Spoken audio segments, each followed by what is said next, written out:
안녕하세요, 라이트하우스입니다. 작년 초부터 급격히 상승하면서 결국 작년 말에는 두 개의 구가 조정 대상 지역으로 지정되어 9.13 대책의 효과와 함께 시너지를 내면서 다시 하락세를 보였으나 SK 하이닉스가 들어온다는 호재로 다시 많은 관심을 보였던 지역이 있는데요. 바로 용인시입니다. 한때 버블7으로 지정되었던 용인이라 정부에서도 중요하게 모니터링할 것으로 보이는데요. 오늘은 용인의 급등과 몰락, 그리고 현황과 전망에 대해 분석해보는 시간을 갖겠습니다. 용인은 에버랜드, 캐리비안 베이, 한국 민속촌 등이 있는 관광의 메카 중 하나로 한때 아파트가 급속도로 개발되면서 인구 역시 같이 급증하게 되는데요. 판교 남쪽에 위치하며 현재는 경기도에서 수원시 다음으로 인구가 많은 도시죠. 2000년에 인구가 고작 39만 명이었으나 근 20년 만에 3배 가까이 늘어났으며 2017년 9월 주민등록 인구 기준으로 100만 명을 돌파하게 됩니다.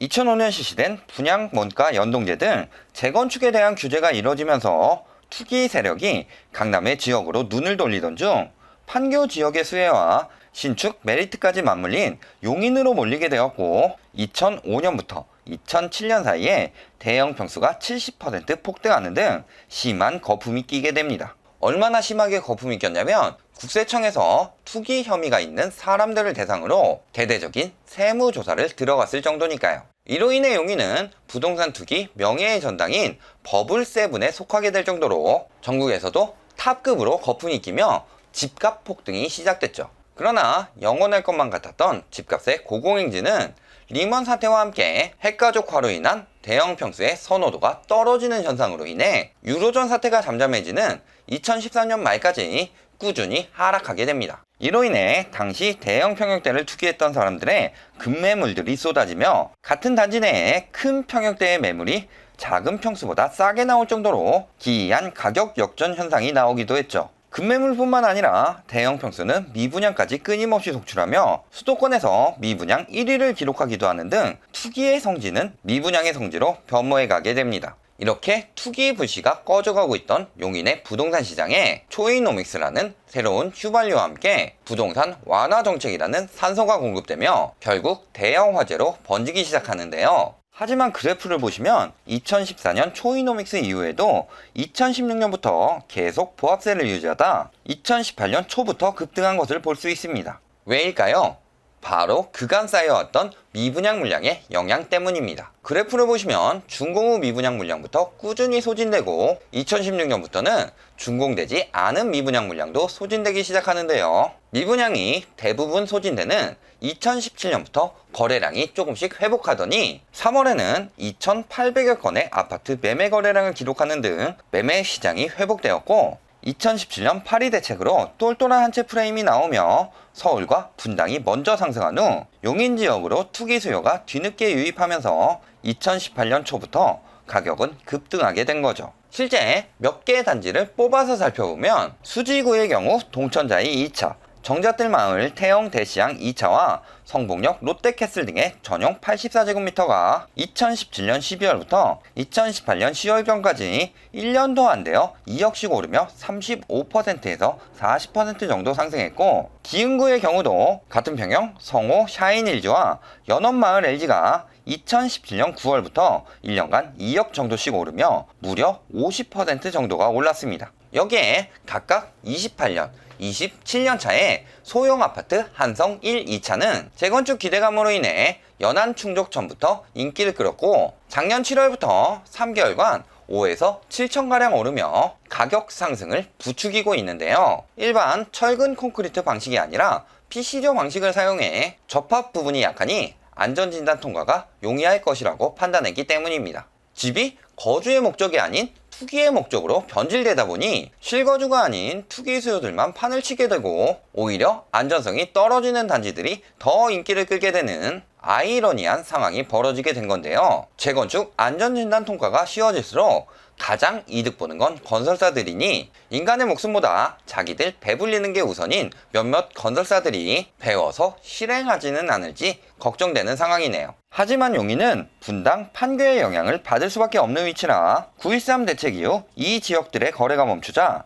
용인의 거래량도 급격히 저조해집니다. 수지구의 거래량은 적어도 매달 600~700건이었으나 올해 들어 300건 이하로 감소했고, 기흥구 역시 500건 이상을 유지하던 거래량이 이 300건대로 반토막이 났죠. 그럼에도 아직 집값 담합 등으로 가격이 떨어지지 않게 버티며 몇몇 호재들로 가격의 부실을 살리려 노력하는데요. 정말 그게 가능할 만큼의 큰 호재가 있을지 같이 살펴보시겠습니다. 첫 번째는 SK하이닉스 반도체 공장 호재입니다. 처인구 원산면에 2022년부터 총 120조 원의 규모로 반도체 라인을 4개를 신설하여 총 50개 업체 17,000여 명의 직접 고용을 유발할 계획인데요. 이 기대감으로 기흥구를 분리해 구성구를 따로 만든다는 소리가 나올 만큼 많은 관심을 받고 있는 용인의 가장 큰 호재죠. 이로 인해 올해 들어 처인구 원산면에 투기 광풍이 불면서 평당 150에서 200만원 하던 땅값은 400~500만원대까지 치솟았고 기획 부동산들까지 날뛰는 상황이 발생했는데요. 이로 인해 결국 3월에는 원산면,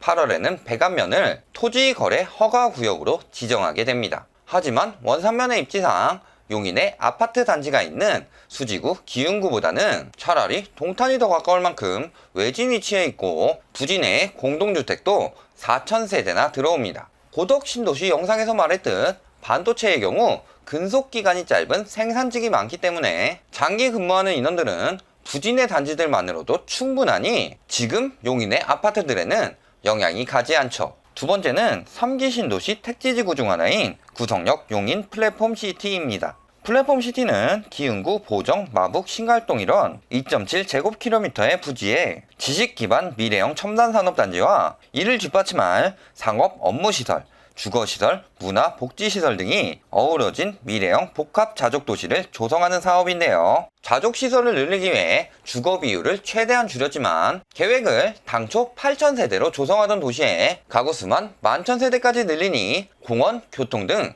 기반시설 문제가 심각해진 상황이죠. 교통 문제에 야기에 공급까지 추가되니 당연히 용인의 집값 하락 요인이 될 전망이고요. 세 번째 호재는 GTX A인 노선입니다. 2018년 12월 27일 착공식을 진행했지만 굴착 공사조차 아직 들어가지 않은 상태라 답답하기만 합니다. 좀 전에 말한 플랫폼시티에 들어오는 용인 구성역도 GTX A인 노선 중 하나로 2021년 착공 예정이라 개통은 도대체 언제 될지 까마득하고요. 인프라를 보면 용인의 핵심 교통은 분당선과 신분당선으로 강남, 분당, 판교, 광교 등 동남권 주요 도시들이 한 번에 연결되는 장점이 있죠. 하지만 2013년 개통된 에버라인은 단지 분당선과 연결하기 위한 용인 내 교통일 뿐 주변 단지들의 가격에 영향을 주지 못한 것을 보면 주요 교통은 아니고요.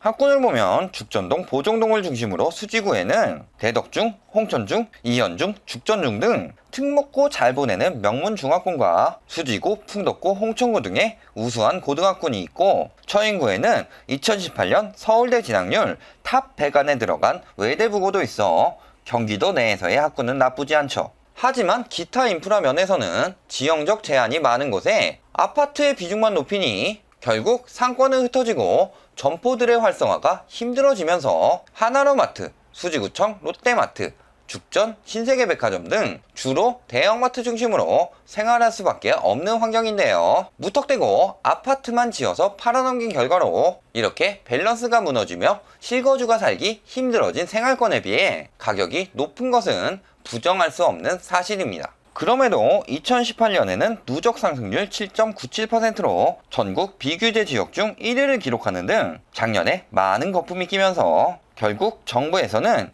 2018년 12월 28일 용인 수지구, 기흥구를 조정 대상 지역으로 지정하게 되는데요. 서울, 강남 3구나 분당, 판교 등 투기 과열 지구에 영향을 받을 수밖에 없는 지역인 만큼 앞으로 이 도시들이 하락하게 되면 낙수 효과로 떴던 용인은 규제 지역까지 걸림돌이 되며 먼저 더 큰 하락세를 보일 것으로 전망되는 거죠. 결론을 말씀드리겠습니다. 지금 용인, 특히 수지구의 평당 가격인 1,300만원대는 작년 초 서울 중랑구보다도 비싼 가격입니다. 이런 비정상적인 거품에 조정 대상 지역까지 지정된 용인은 실수요는 물론 더 이상 투기 수요들까지도 찾지 않는 지역이 되었죠. 용인은 투기 과열 지구는 아니라 민간 택지 분양가 상한제 지역에 해당되지는 않더라도 강남 따라가는 분당, 판교, 그리고 분당 판교를 따라가는 용인이기 때문에 아직까지는 담합행위로 버티고 있으나 곧 판도는 뒤집힐 것으로 보입니다.